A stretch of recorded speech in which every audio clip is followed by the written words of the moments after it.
চিন্তা জানতে চাইছি আর কিছু না। আপনি এটা নিয়ে একদম বাড়াবাড়ি করে দিন।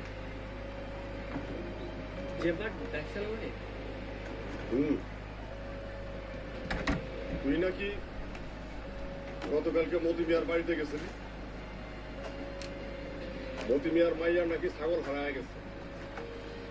মতি মিয়ার এখন সন্দেহ করতেছে তুই নাকি ছাগলটারে আনছিস।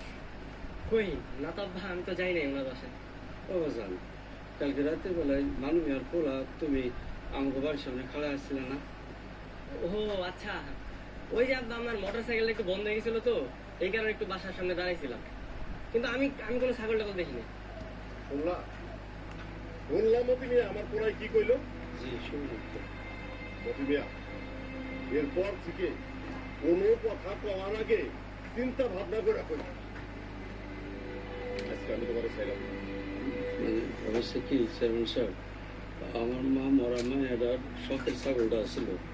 এই ছাগল না পাইয়া সে বেলবেল করে কান্না বেড়াতেছে, কিছু মুখেও দেয় না, একেবারে পাগল হয়ে গেছে। এর লেগে একটু টেনশন করতেছি।